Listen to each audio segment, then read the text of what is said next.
Selamat pagi. Okay, hari ni kita akan teruskan PTPR dengan video. Saya minta maaf kerana line di rumah saya kurang stabil. Jadi hari ini kita akan masuk haba peneutralan. Cuba tengok situasi di atas. Cikgu, kenapa kelelangkon ini panas apabila saya titratkan asid hidroklorik ke dalam natrium hidroksida? Asid kuat titrat dengan natrium alkali kuat. Cikgu jawab, ni exothermic. Haba dibebaskan ke persekitaran. Jadi suhu persekitaran pun naik. Jadi di sini kita tahulah peneutralan adalah exothermic. Apa yang berlaku di sini adalah ion hidrogen daripada asid tindak balas dengan ion hidroksida daripada alkali membentuk molekul air. Jadi untuk persamaan ion, haba peneutralan ini sahaja yang ada. Okey, kita akan ambil hasil kita adalah air. Cation dia ion hidrogen, anion dia adalah ion hidroksida. Dia lain dengan tindak balas pemendakan. Okey. Jadi kita tengok definisi haba peneutralan adalah perubahan haba apabila satu mol air terbentuk daripada tindak balas peneutralan asid dan alkali. Ini persamaan ion kan? Okay, kita tengok persamaan termokimia pula. Okay, macam biasa. Macam biasa. Okay. Alkali, asid, garam dan air. Okay. Dan persamaan termokimia menunjukkan 57 kJ haba dibebaskan apabila satu mol air terbentuk antara asid dengan alkali. Okay, ini adalah tetap. Ini ialah piawai. Jika asid kuat tambah dengan alkali kuat, haba peneutralan dia sentiasa negatif 57 kJ per mol. So, tindak balas peneutralan dapat berlaku dengan asid dan alkali dengan kekuatan berbeza. Okay, so kuat-kuat, kuat lemah, lemah kuat, lemah lemah. Semua tindak balas ini menghasilkan haba peneutralan. Okay, jadi haba dia akan slightly different. Okay, sebab dia bukan alkali kuat dengan asid kuat. Jadi hari ini kita akan buat amali untuk mengkaji situasi ini secara maya. Okay, jadi amali kita membandingkan haba peneutralan. Kita akan buat dua part. Okay, part yang pertama kita akan kaji asid kuat dengan alkali kuat, asid lemah dengan alkali kuat. Jadi di sini okay, pemboleh ubah yang dimalahkan adalah alkali kuat. Kita nak tengok apakah respon asid kuat dan asid lemah terhadap alkali kuat. Jadi penyataan masalah adakah tindak balas antara asid kuat dengan alkali kuat menghasilkan haba peneutralan yang lebih tinggi daripada tindak balas asid lemah dan asid dengan alkali kuat. Okey. Jadi pemboleh ubah dimanipulasi di sini kita akan tukar-tukarlah asid kuat dengan asid lemah. Responding variable haba peneutralan dan fix adalah alkali kuat.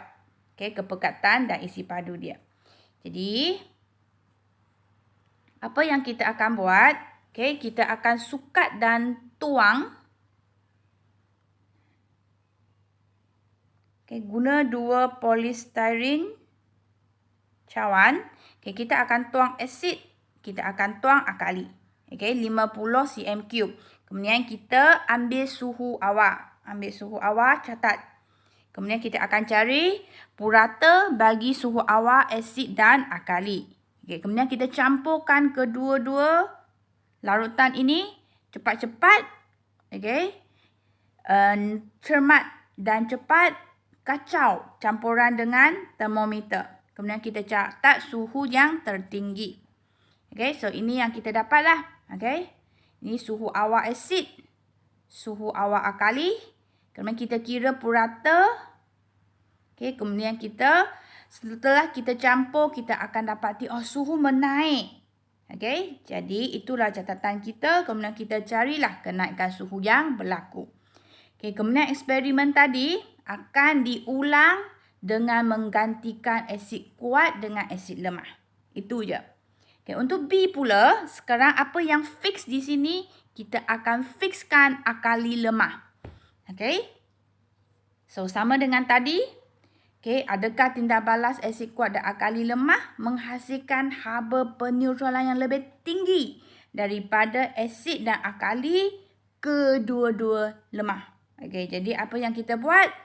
Okay, kita juga manipulatekan asid kuat dan asid lemah responding haba peneutralan dan kita fixkan alkali yang lemah. Kita guna larutan amonia. Okay, jadi sama dengan tadi. Okay, 2 polystyrene cawan cup. Kemudian masukkan 50 cm3. Ambil suhu awal.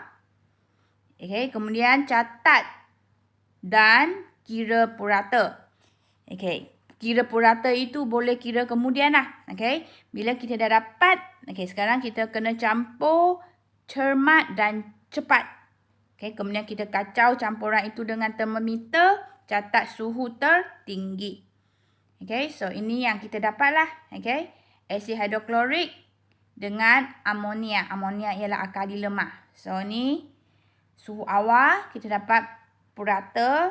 Apabila kita campur, suhu menaik, kita dapat ini. Okay, kemudian eksperimen ini kita akan ulang dengan menggunakan asid lemah, asid etanoik. Okey, jadi ini adalah keputusan dia. Okey, saya sudah buatkan untuk anda. Okey, dan saya akan terangkan sebab kita tak boleh buat dalam magma kan. Okey, jadi basically suhu awal untuk asid dan alkali adalah mengikut suhu bilik. So, dia tak akan lari banyak sangat. Jadi, kita akan kira suhu purata. Okey, di sini saya nak ingatkan semua tempat perpuluhan itu kita kena alert. Okay, untuk termometer kita boleh dapat sampai 1 tempat perpuluhan. Bila kita kira purata, dia akan dapat 2 tempat perpuluhan. Okay, suhu tertinggi. Okay, bila kita kira kenaikan suhu, dia adalah suhu tertinggi tolak purata. Jadi purata ni ada 2 tempat perpuluhan kan? Jadi jawapan dia pun kena ada 2 tempat perpuluhan. Okay, buku rujukan tak ada benda ni Okay. Ini kita buat dalam magma, kita tahulah, okay, tempat perpuluhan dia kena alert. Okay, jadi sekarang kita masuk perbincangan. Okay, nombor 1, tulis persamaan kimia. Okay, untuk set A, asid kuat, alkali kuat menghasilkan garam dan air. Asid lemah tambah asid kuat, ni garam dia dan air. Okay, untuk B pula kita guna amonia. Okay, amonia adalah NH3. Okay, kalau NH3 campur asid mana dapat air kan? Senangnya amonia dia akan bercampur dengan air dalam larutan. Okay, jangan tulis NH4 pula. NH4 ni tak wujud. Dia mesti bergabung dengan H2O.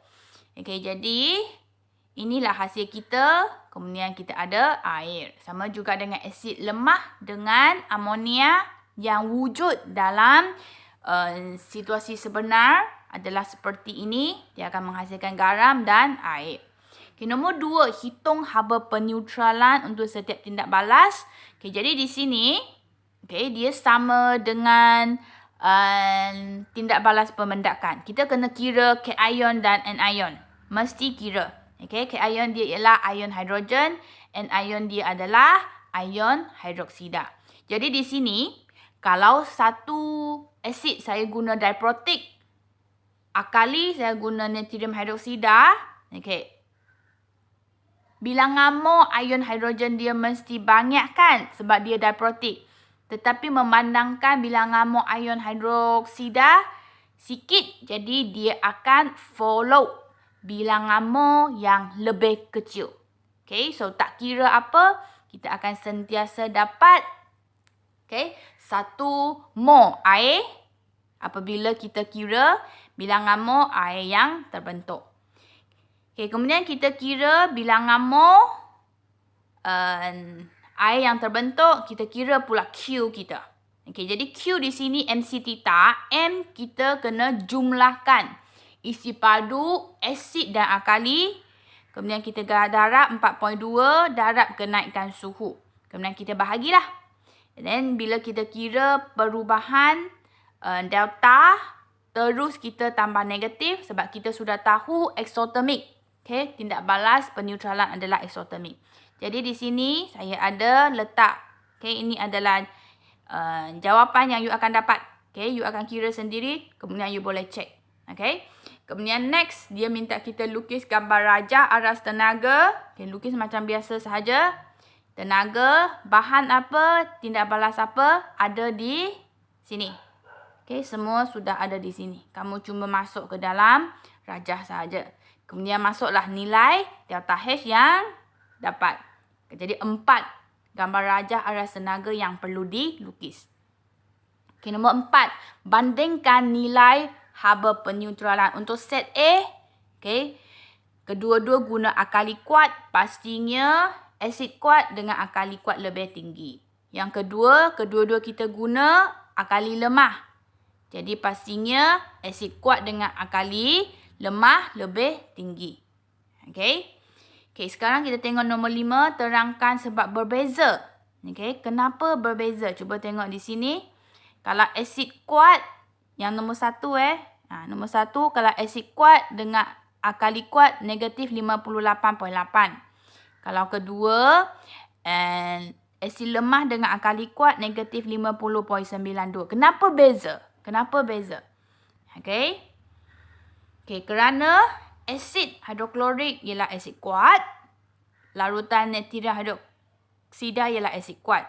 Jadi mereka mengion lengkap menghasilkan kepekatan ion yang tinggi.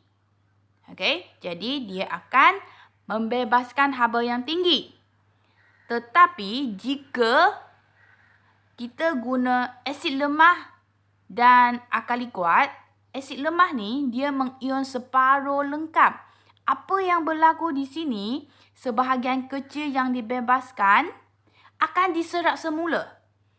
Untuk bahagian molekul yang tidak dapat menghasilkan 1 mol air yang lengkap. Jadi di situ banyak haba yang diserap semula. Okay. Jadi haba yang dibebas akan mengecil. Jadi apabila haba yang dibebaskan berkurang, jadi haba peneutralan turut berkurang. Jadi kita boleh nampak di sinilah.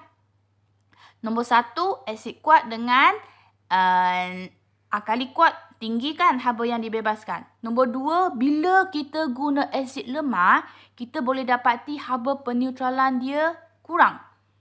Okay, dia hanya membebaskan 52.92 kilojoule apabila 1 mol air terbentuk. Sebab ada haba lain diserap.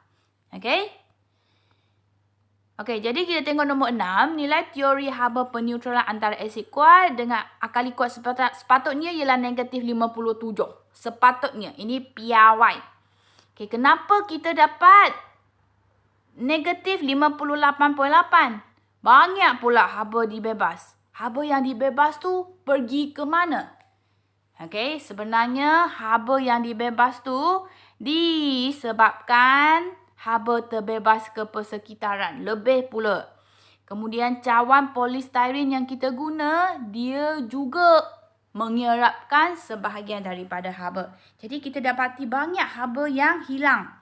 Yang terbebas. Okay, sepatutnya kita hanya dapat negatif 57. Tapi kita dapat negatif 58.8. Jadi itulah sebab dia. Okay, jadi itu amali yang pertama. Kamu boleh pilih. Either you buat amali ini atau you buat yang haba pembakaran. Okay, jadi kita tengok video yang seterusnya.